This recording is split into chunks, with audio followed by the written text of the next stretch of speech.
How's it going, Knicks fans? Let's see. How we doing today? We got Zach here. Hold up. How's it going, Zach? What's up? What's up? How we doing? We're doing good. We 2-2. Another good win. Yes. Versus, 2 in a row. Hey, versus an undefeated team. They're undefeated. We'll take it. Right? And, yeah, they are the CAVS. So after watching those preseason games, we were hoping for a good win. And we got a good win. But they played better. I feel like they played better than we expected. I don't know about you. Who, the Cavs? Yeah. Yeah, they played okay. They had their faults. 3-point shooting in the first half for them wasn't too hot, obviously.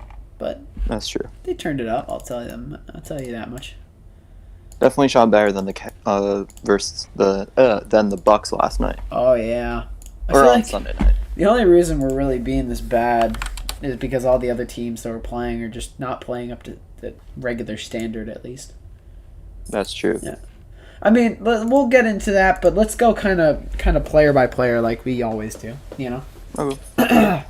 I actually do want to save Julius Randle for last because he's the most intriguing player tonight. So we'll save him for last. We only played an 8-man rotation. That was kind of interesting to me. I thought Iggy would get a chance tonight. Iggy, honestly, is one of my favorite players, okay? And that's kind of bias.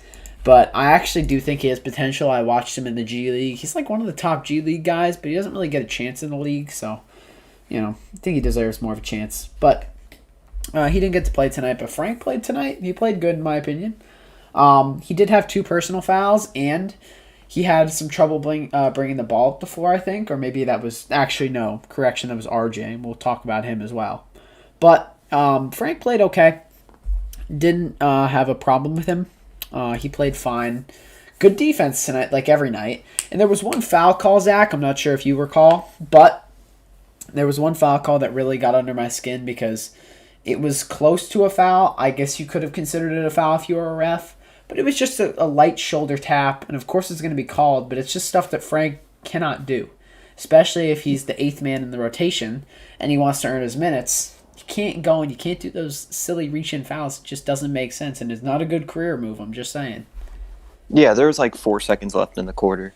Yes. And what I think Walt was saying that, because they pulled Julius Randle after that foul, they're thinking that he intentionally fouled him to give Randle like a couple seconds, which made no sense. I think it was just a little ticky-tack foul that they called. But yeah, he was just filling in those minutes. Alec Burks was out, but he'll probably play soon. So we had a lot of guys out playing an 8-man rotation.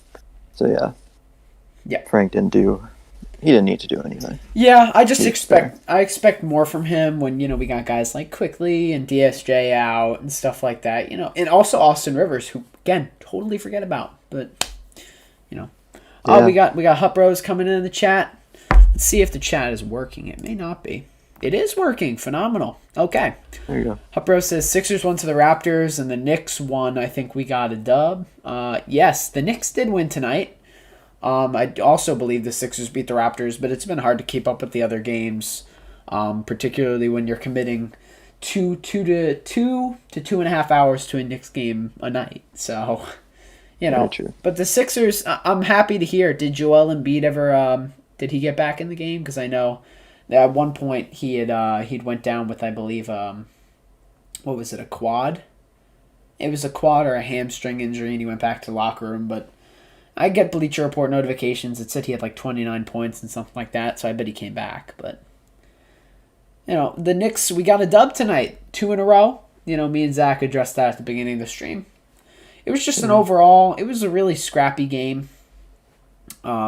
I'm not sure if you're saying yes, he did to him being injured or to him coming back. But I'm going to assume, like I said, considering the dude had like 29 points tonight, that he probably came back. So, Zach. You want to address next? Well, I guess we can kind of go up the list because Julius Randle is... We'll go from the kind of like the worst players tonight. Well, not the worst, but the guys who got the least minutes. Less minutes. Yeah. Nerlens Noel. Oh, that's good. He came back. Good. That's good. Nerlens Noel. He played his role tonight. I will say he had some nice blocks. Obviously 3 blocks stands out in the stat sheet. But yeah, they were actually good blocks. They were important momentum type of things.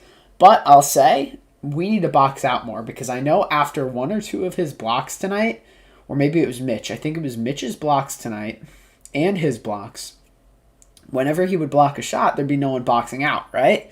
So someone like Andre Drummond, who's the best rebounder in the league, potentially in the past decade, he's probably one of the best rebounders. And that's just a fact, statistically. Anyway, he comes in and he easily gets those rebounds. You got to box out. We got bailed out tonight. If the Cavs had hit 3 or 4 more open 3-pointers in the corner in the first quarter, we could have been looking at a totally different outcome here.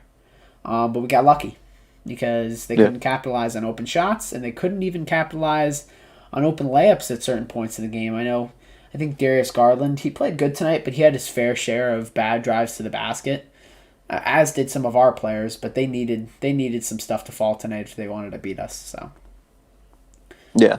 Talking about the Cavs with their 3-pointers, just to point that out. Yeah. I feel like we got bailed out for a second straight game, especially when we saw the Bucks tonight. They just broke a record. They had 28 threes, I think, in total in the game, after shooting very poorly versus the Knicks. So I feel like we got a little bailed out again with the 3-pointers. Like their starters, Larry Nance shot 1 for 6 from 3, Osman 0 for 5. Guys like those. Garland went 3 for 8, which is actually pretty good. He's like the only one hitting their threes. Mm-hmm. So yeah, so on those 3-pointers, they just couldn't hit them. First, Knicks got bailed out twice. So it's good to see for us. Yeah. But we can't rely on that if we want to win games. And what I will say, I'll just mention, because you said their 3-point shooting wasn't amazing. We got the win. Let's actually go. Welcome, number 1 Knicks fan, to the chat. I appreciate you. Yeah, big time win tonight. Me and Zach are mentioning we did get bailed out pretty big time tonight by the Cavs. They shot 7 for 32 from 3, which is nothing to ride home about if you're a Cavs fan. But yeah, Julius Randle, out of his mind. Julius Randle is proving himself as one of the more elite power forwards in the Eastern Conference if he keeps this up. But the 9 turnovers is pretty horrific. That's pretty bad. But we'll talk about Julius Randle a little bit later if you want to stick around for that. But I appreciate you coming in the stream, man. I appreciate that. Now I guess we can talk about Kevin Knox. Do you want to start off? Because he's your Kentucky boy, Zach? Yeah. Another Kentucky guy on this loaded Kentucky squad. He didn't do much. He made the shots that he took. I think did he miss a dunk or a layup? That one miss. Or something like that. I'm not sure. It might have been. I think he just botched a layup. It was like a layup. Yes, I remember that actually. It was a layup. Yeah. 2 for 2 from 3. At least he was efficient. 2 for 2 from 3. Remember that turnover though? That was horrific. I think it was an alley-oop attempt. Yes, something like that. That was deserves horrific. to be on Shaq and a Fool. No one's going to talk really about that, but it was bad. That was about 10 feet off. Yes, but he hit his threes, so can't complain about that. But yeah, that alley-oop attempt was awful. I don't know what that was. Yeah, that was very bad. I see Hupro says, "Wow, Randle Stats though." Yeah, he went up. He dropped really easy. It looked like 28, 12, and 11. I mean, that's something you don't see from Julius Randle every day. Number 1 Knicks fan, Randle was epic tonight. Oh my gosh, yes. I myself couldn't believe it, okay? And that's coming from a Knicks fan who was not high on Julius Randle last season, okay? But this season, he's totally proved me wrong. I don't regret what I said about him last season, but I will say he has made some serious improvements in the offseason, and I very much appreciate him working hard at it because we needed that.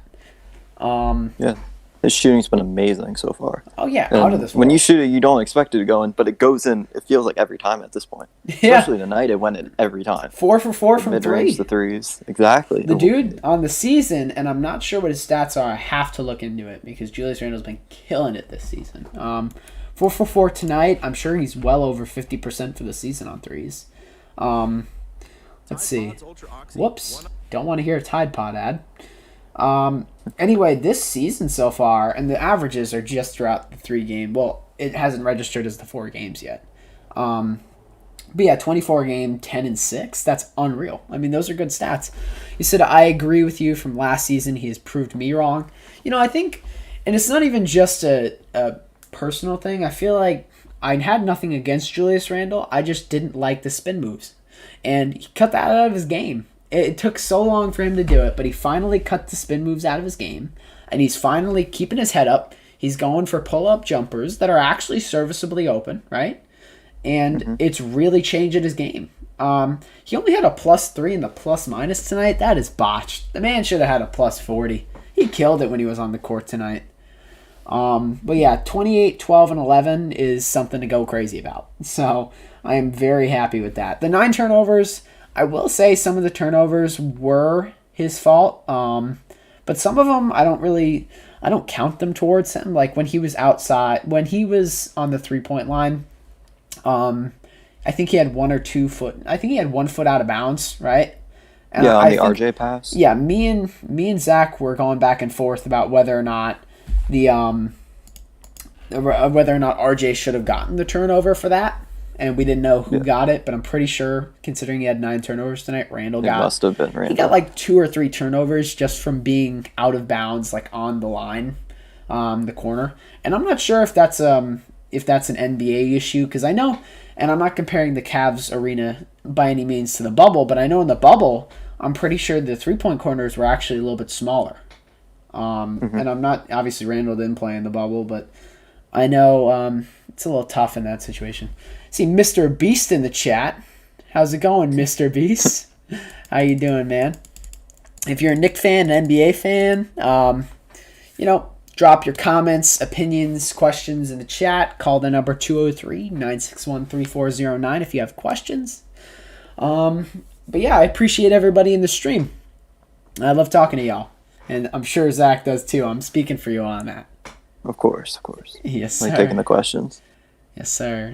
But yeah, Randle's been playing out of his mind. And the fact is that his conditioning is unbelievable. Okay, I have to rant about that a little bit. Dude played 44 minutes tonight. Not a lot of players can play 44 minutes and still look good at in the very end. Like Jimmy Butler is one of those guys that can do it.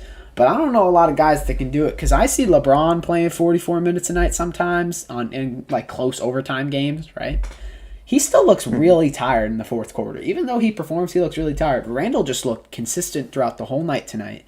And that's something I think we should take away, is his conditioning and his efficiency. It's something that totally shot up from last season.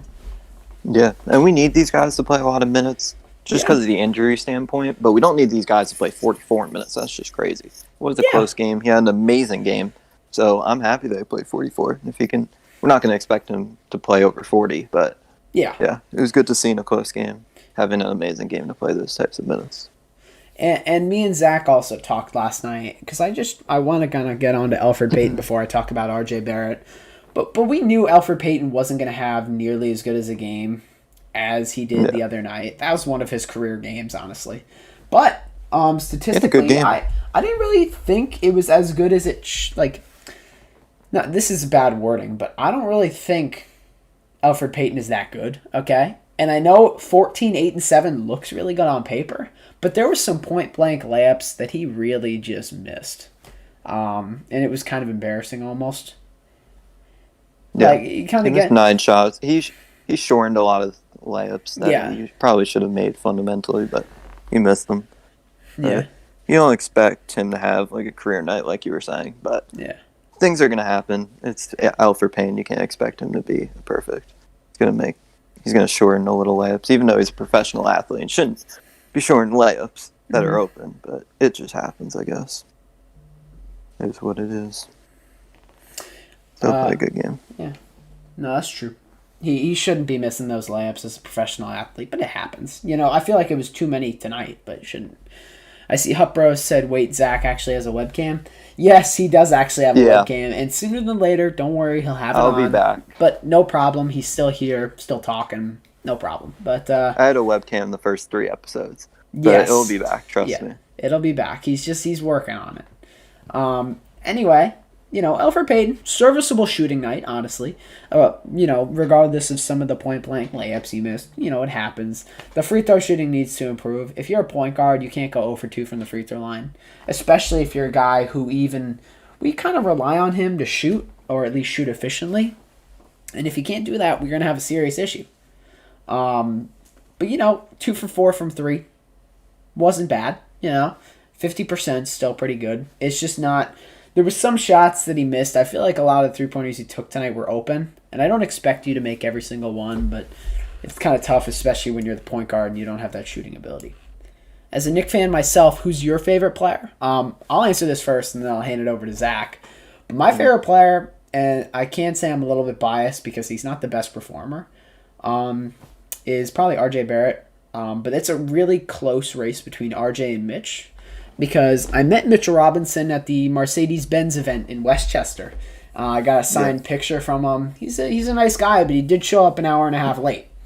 So that's why he's number 2 in my Knicks ranking. I'm not picky. He's a professional NBA player that I got to meet. A tall dude, I'll tell you that much. But it was a little off-putting that he was late to his own event. Me and Zach can probably both agree on that. But RJ Barrett, probably my favorite player. He's just a guy I've stuck with ever since his rookie year there. I got to meet him. I was lucky enough to do that. Zach went along with me and our buddy Anthony, who was on one of our podcasts as well. But yeah, we got to meet him. Yeah, no way, that's crazy. Yeah, phenomenal event when he actually got there. I'll say that much. I still have it. It's downstairs. It was Mercedes-Benz basketball. It was a little mini ball. It was just something. And I can go show off the picture, the autographed picture. But Zach, while I go grab that because it's right over there, how about you talk? Yeah. So my favorite Knicks player I'm a big Kentucky fan. So whenever guys usually, unless they were really annoying in college and they were just not a good player, I'm usually a fan of the guys that come out of Kentucky. So my favorite player is actually Emmanuel Quickley, because from the Kentucky. I just saw you have. Yeah, he has the picture. He's actually getting it. I have one too. I think we have different pictures, but same signature. Right. But yeah, I'd say Emmanuel Quickley's my favorite player.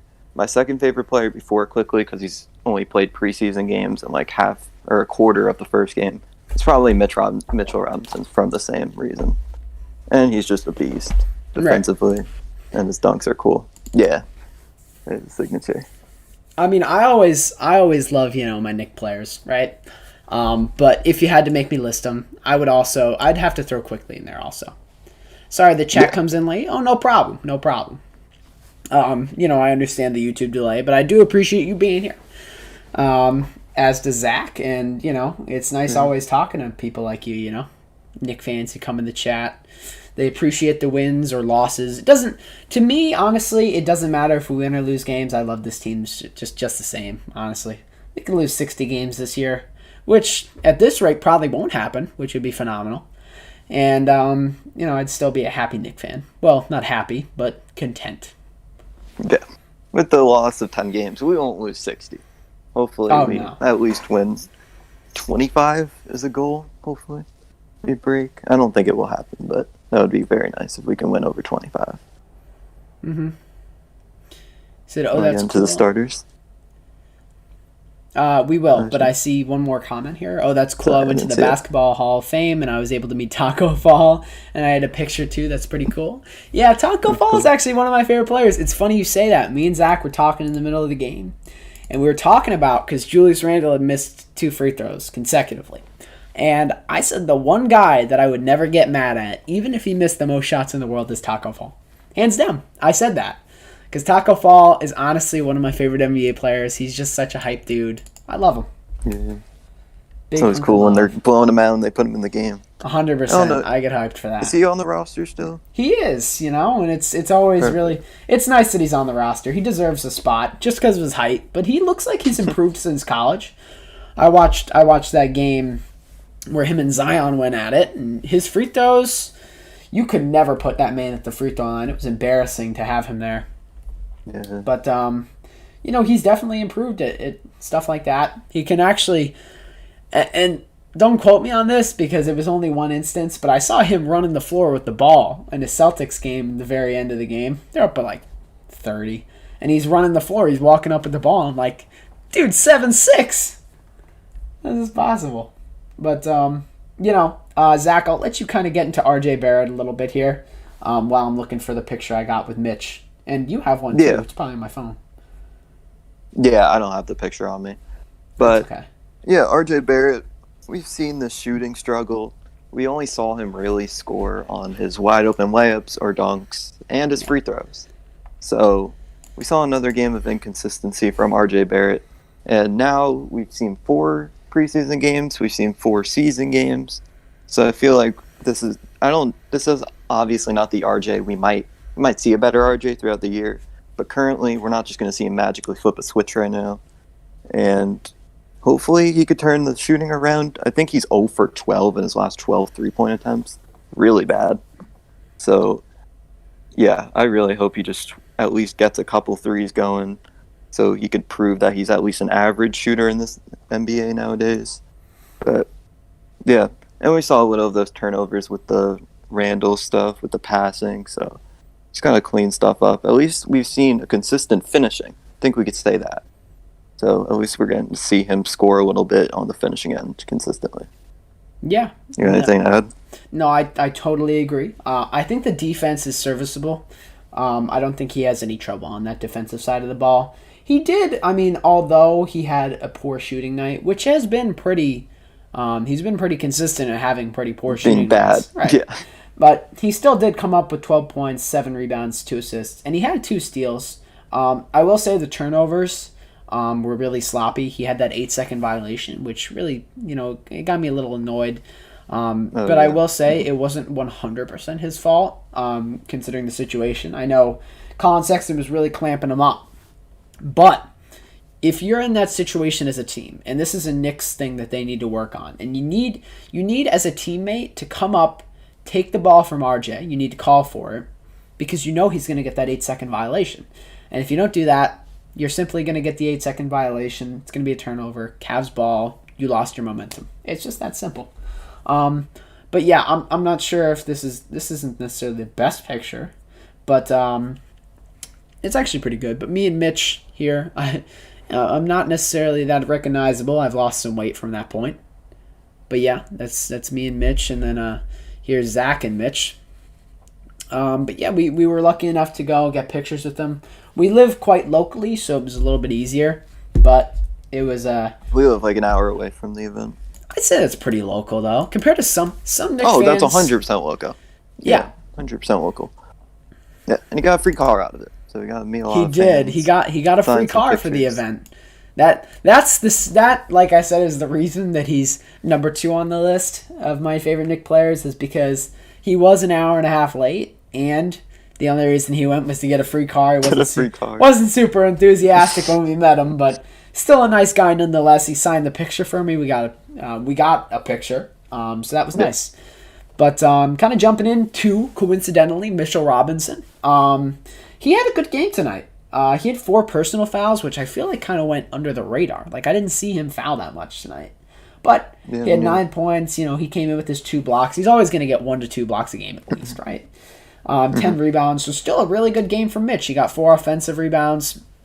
And he would have played better if the passing was better. Because, obviously, Alfred Payne, not the most phenomenal passer for his position. And I'm only saying that because he does get a lot of turnovers, too. He's still a good passer. Not going to discredit that. It's just some of them are really sloppy, which kind of, discredits or, his passing ability a little bit. Very bad word to use. Don't even know how you use that word. That's not that bad. Yeah, sure. Yes and no. Discredit's fine. I'm trying to sound smarter than I am here. That works. It's not a bad word for that. 9 points, 10 rebounds. He just had a Mitchell Robinson night, and if he can do that consistently, I'm okay with him being out there on the floor as our starting center. But you know what? The 4 personal fouls does need to kind of stop. And I know they weren't consistent. Like he was getting not 2 fouls in the first 2 minutes like he used to. He was getting 2 fouls in 2 quarters, right? That's not bad, especially if you're playing 32 minutes a night.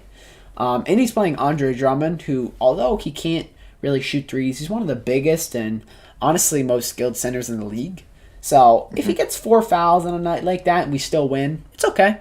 But if he gets 4 fouls on a night like that and it costs us the game, then it's kind of a problem. So if we lost that game, we'd be having a different discussion. But we were able to come out with the win because of their poor shooting and our good shooting, which I'll talk about later. 100%. I kind of want to give you a chance to talk. I feel like I'm talking over you too much here, Zach, but No, you've been starting it off well. yeah. We talked about Reggie Bullock. Yeah. Yeah, he shot very well. I was very impressed by his shooting. A couple of turnovers, but everybody turns over the ball. But I was very happy with Reggie Bullock's shooting. He hit his shots, which sometimes we saw he wouldn't do, but we saw it tonight. And with all these injuries, we gotta have shooters. With Alec Burks being hurt, quickly being hurt, and he stepped up tonight. He had 5, and he shot over 50% from 3 tonight. So that was very nice to see, and we needed it, and it propelled us to this win. Yeah, that buzzer beater was quite nice. I didn't think he got it off in time, but that was a nice shot at the end of the first half. And that was the update. Big momentum shot. That's the only reason why I know we made it. Yeah, I didn't see it live. Yeah. But it was nice. It was a good shot. Got it off with about 0.1 seconds left. It was out of his fingers. So he got lucky, but it was still a good shot nonetheless. Played 41 minutes tonight. On a night where we're playing Reggie Bullock 41 minutes in an 8-man rotation, we have no depth. Everyone's hurt. Obi's hurt. Austin's hurt still. I don't know when Austin's going to come out of his injury, but I hope it's soon. At least he's on a cheap, good contract, and he's a good player, so I'm excited to see him come out. But, we got Quickly still.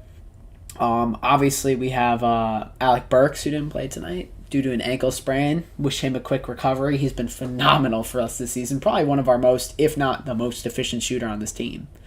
Yeah, I'd 100% say he's been the most efficient shooter. Yeah. I mean, now Julius Randle's beginning to rival him. Yeah. Which is something I never thought I'd say, but I'm very happy to say so.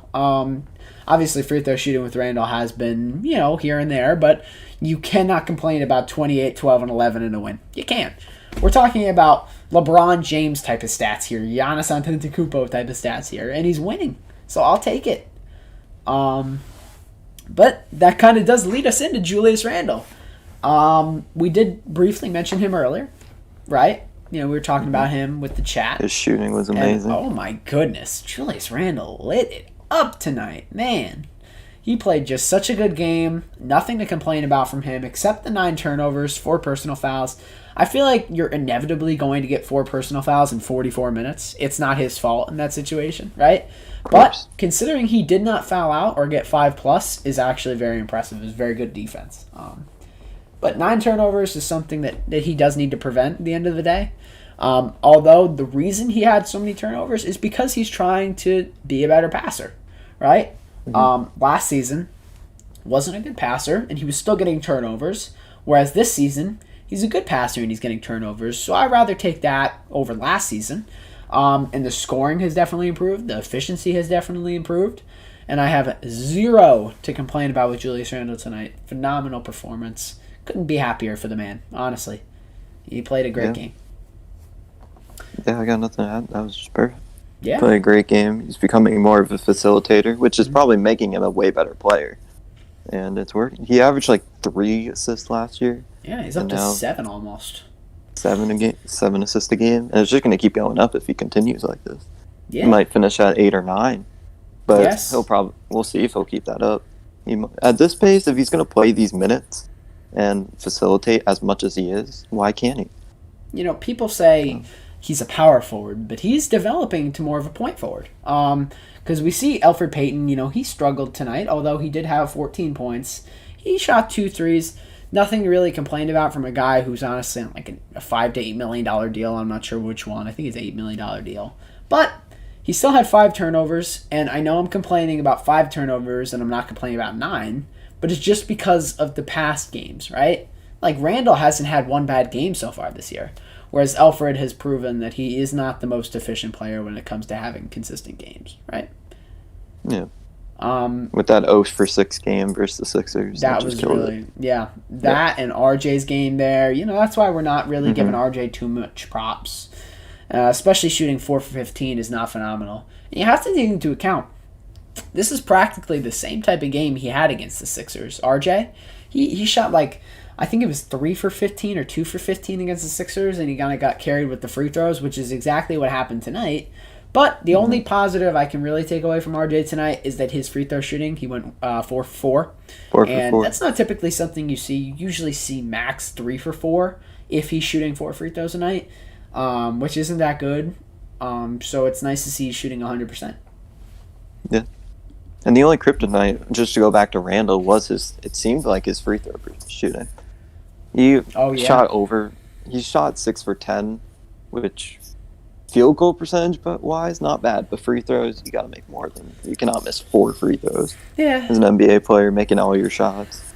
But yeah, that's all I was, because you were talking about the free throws with RJ. Yeah. Bring up how Randle, especially he took a lot. Yes, especially 2 in a row that he missed. We were Exactly. a little annoyed about that. But if he misses here and there, it's okay. But the 2 consecutive in a row needs to stop. And I know it's just one sequence, but that's the type of stuff that decides basketball games at the end of the day. Because I know I went to a Pacers game last year at the very beginning of the year. Actually brought my little brother to his first game. Phenomenal experience, regardless of the outcome. But, Randle was on the free throw line, and this is last year, and he shoots 1 for 2, and he loses the game. There was only like 0.3 seconds left, and the second free throw that he missed just ended the game. And that's the sort of stuff he really does need to work on.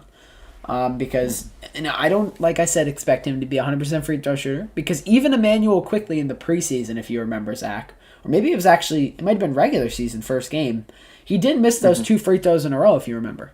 He did. And we do know he is a solidified elite free throw shooter. So it happens, but if it would have been a perfect night if the guy shot at least 8 for 10 from free throw. It would have been perfect. But, can't have everything, so. That's true. Yeah.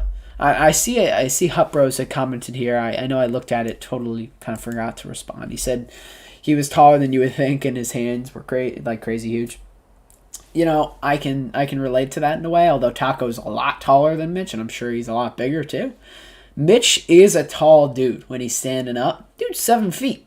That's not something to mess around about. He's a tall man.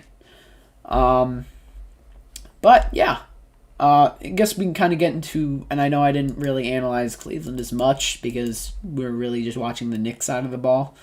But I guess we can kind of go down the list with them as well. I guess I'll start with Damian Dotson, the former Knick. He's a guy who I actually really liked on the Knicks, although I know he didn't really fit the team, quite frankly. It's kind of better that he's in Cleveland now.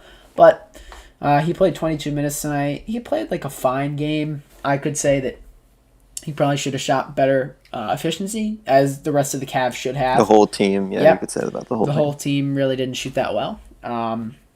But he himself was just not very good. 5 points in 22 minutes. It's almost inexcusable in a way, especially when you come out and you're like either the primary or the second guy. You're supposed to be handling the ball. You expect kind of more production out of a guy like that. But 5-2-2, nothing to write home about, especially with the 1 for 4 from 3. But, I'm only analyzing him in particular because he was a Knick last year, so we won't get much into him. Do you want to talk Dante about... Exum, have a night. Yeah, Dante Exum, no. I even said, the second he got checked in, I said, why is this guy still in the league? No offense, he just doesn't fit the league anymore. He's not a three-point shooter. I think he played... No success. Well, what did he play on the Jazz last year? Right? Something like that? Can we call that success? No, What was his averages? It wasn't good. 2019. Let's see. Probably not the best. So I guess we can kind of get into this. Oh, he averaged 5 a game. Just what he's averaging with the Cavs. So. Yeah. So it's kind of hard to... And I've had some... Oh, yeah, and something interesting. I guess 300 people attended the Cavs game tonight. We did see some fans in the background. That was pretty cool. Maybe it was... I'm not sure if it was actual fans, because I feel like 2% attendance or 2% capacity is a little restricting, don't you think? I mean, not that it's a bad thing that you're restricting, capacity, but was it just a big party for the owner or something? I'm not sure, but... It could have been just like a couple people on behind the hoops or just on that level, and then they didn't put anybody in the second deck or something. Yeah, but yeah, it could have easily been like a little thing for the owner. Who knows? But we had to take like a double take, like, are there actually fans? Yeah, because it was hard to tell. They were so little. Yeah, exactly. But yeah, the team stats tonight, we kind of did already talk about these or look into these a little bit, right? But if you want to look a little bit more into them, obviously we shot better from the field and 3-point range. We talked about that, how the Cavs just didn't have a good shooting night when it came to threes and field goals. They went ahead and they shot a quick 22% from three, which is really bad for an NBA team. And I know we should probably sprinkle a little knowledge in there for those who are still watching. Zach, what's it called Bucks? tonight? Yes, the Bucks. You wanna mention that? Yeah, the Bucks, they shot 7 for 38 versus us, and then they break the record for most threes in a game with 28. So it's pretty ironic that, hey, maybe the Cleveland Cavs will beat the next game. Maybe they'll make 29 threes. Who knows? But Maybe. It's pretty ironic how both teams shoot terribly versus us. And we haven't seen what the Cavs will do and rebel, but we've seen what the Bucks did tonight. After shooting terribly, they hit 28 straight. Or not 28 straight, just 28 threes in the game. So that was pretty ironic to see, especially after they got blown out by us. And then they blow out the Eastern Conference champions, who eliminated them. So Unreal. Yeah, that was pretty crazy. I think it was a little bit of pent-up anger from the fact that they lost to the New York Knicks the night before, and the fact that, pretty much. the Heat had totally obliterated them in that second round. So something to definitely think about. Let's see. So I guess we can get a little bit more into the. We can talk free throws all day, but the Knicks didn't shoot super efficient. Shot quick 62%, and I kind of expect nights like that from the free throw line. You can't really flip the free throw percentage in one season, especially if your roster stays practically the same with the addition of rookies and maybe some guys like Nerlens Noel, who's not a particularly great free throw shooter, or 3-point shooter, that is. But you did add Reggie Bullock, who's going to help your percentage jack up a little bit. Emmanuel Quickly, who hasn't really played, so can't really consider him yet. But your free throw percentage tonight, 62%, nothing to write home about. We were the lowest in the league last year, with the average free throw percentage, because RJ shot so poorly. Alfred's still never really a good shooter. Julius, Knox is never really efficient, especially when it comes to shooting at all. So, we just had one of those nights. But the Cavs shot a little bit better. Again, nothing to write home about, 68%. So, didn't go crazy for either of those things. Zach, if you can see, you want to get into rebounds a little bit? Yeah, so let me see. So 55 and 43. So, yeah, I think a lot of those rebounds probably came from all those missed threes. And it's pretty... Well, we only won by 9, but it's pretty impressive to out-rebound a guy like Drummond when he's putting up all those numbers. Probably the majority of those rebounds. So, yeah, I feel like our rebounds mainly came from all those threes that we hit. Or all the threes that they missed, and they didn't get them from us because we made them. We already say about the threes, we almost shot 60% again. So, yeah, all those out-rebounded from all those missed threes, and we hit them. Yes. I don't know if you want to add anything. Definitely. No, I agree totally.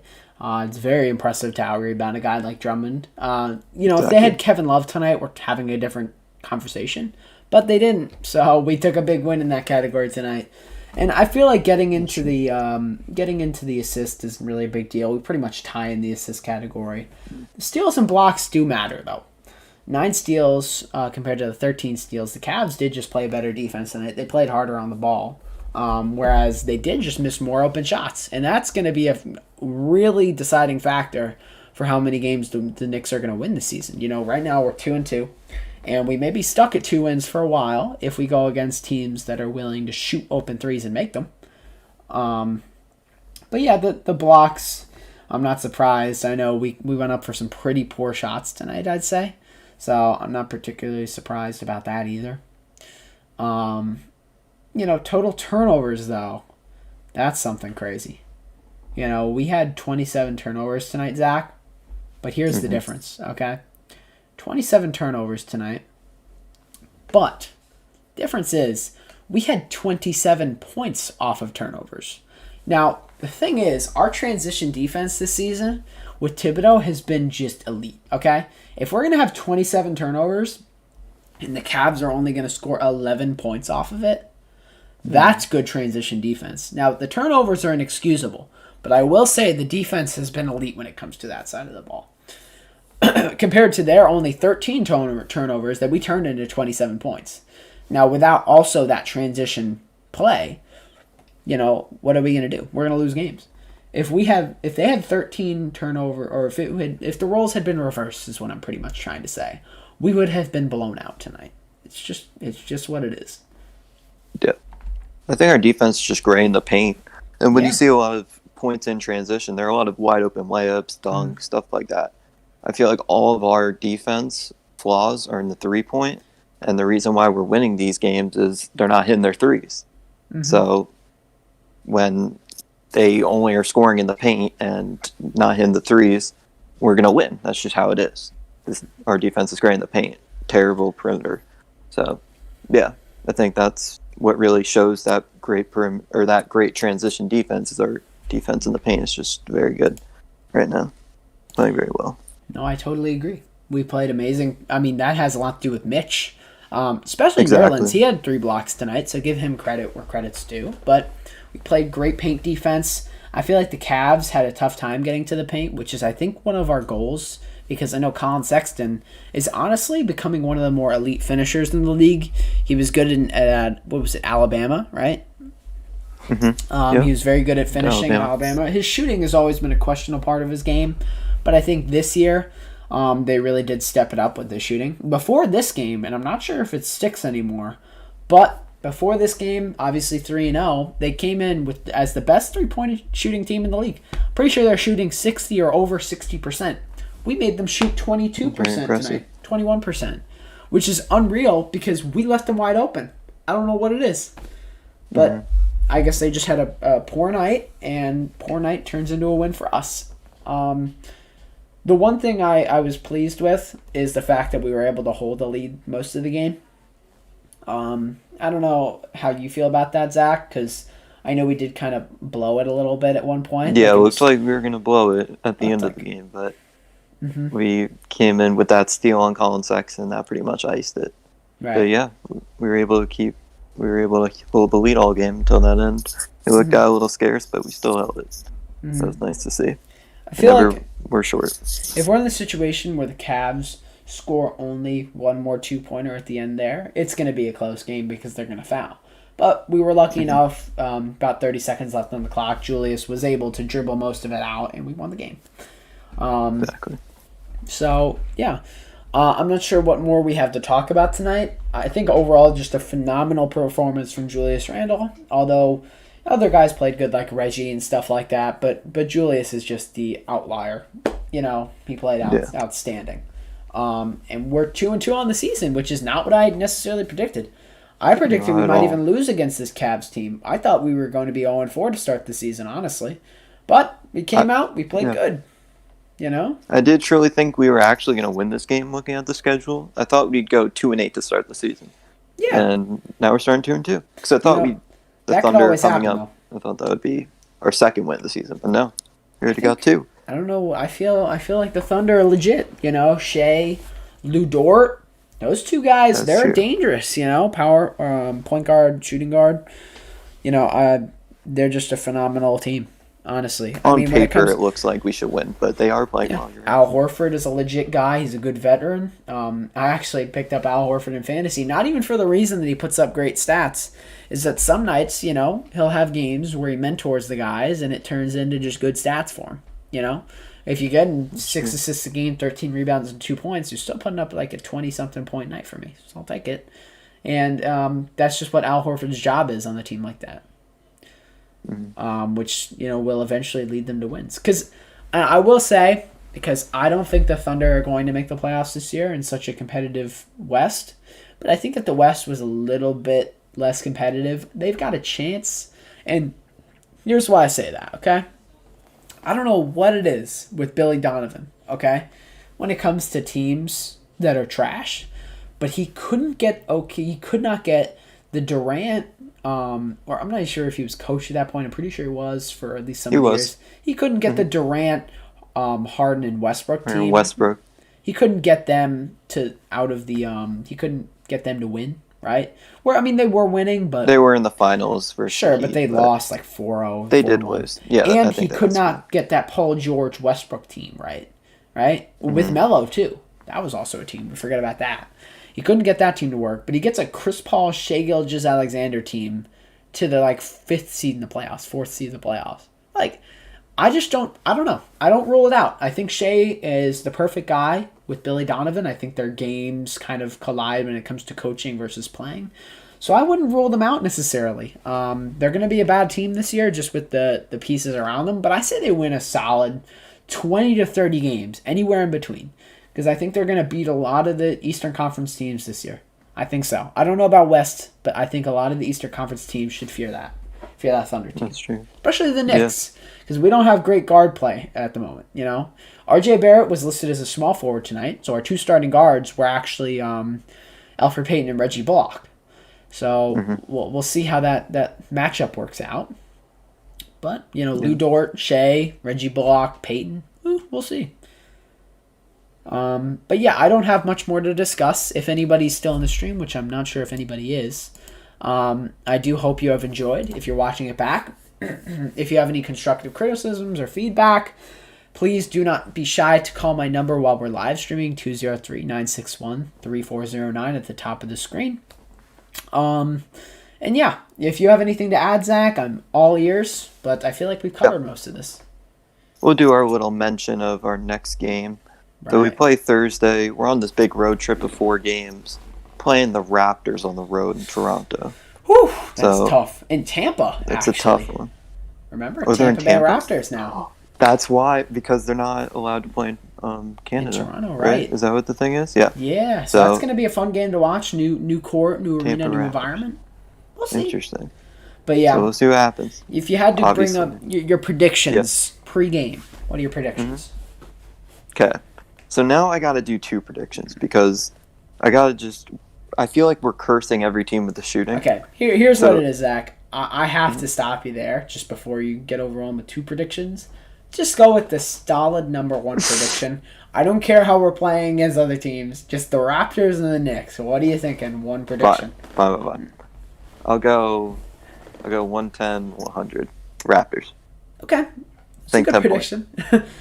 Well, I know we've been playing phenomenal against these, the Bucks and the Cleveland Cavaliers. They started the season hot, but they're no professional basketball team when it comes to playoffs, right?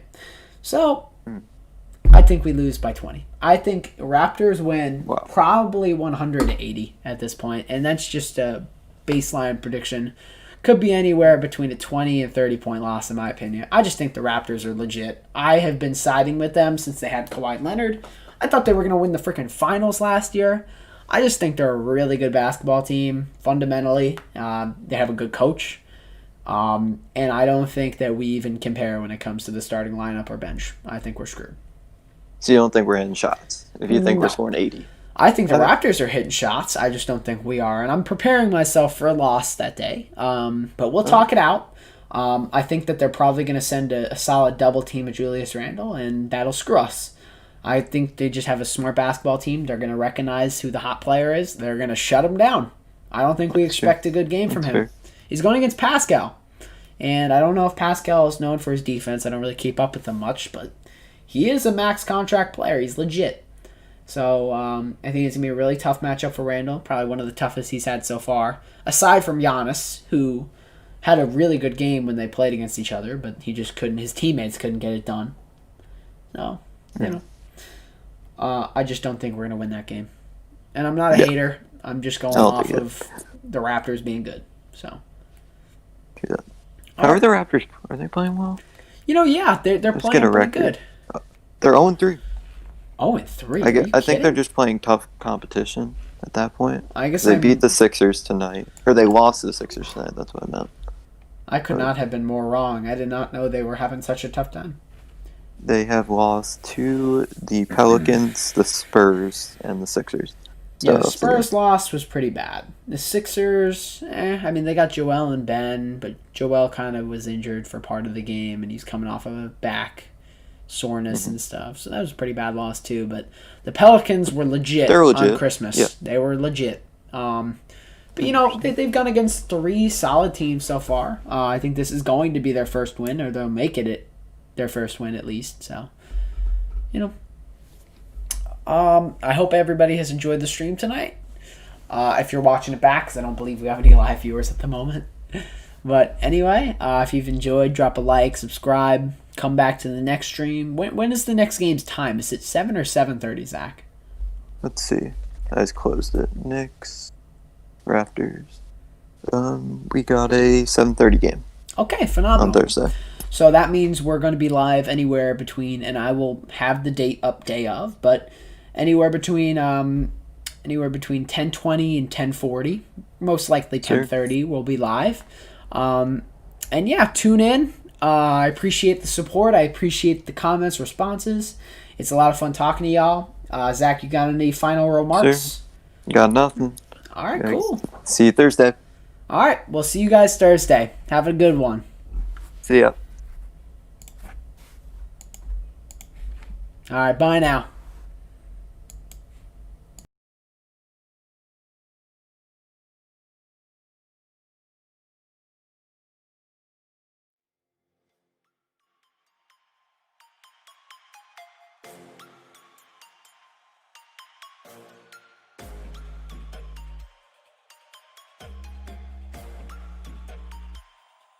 Prepare to die.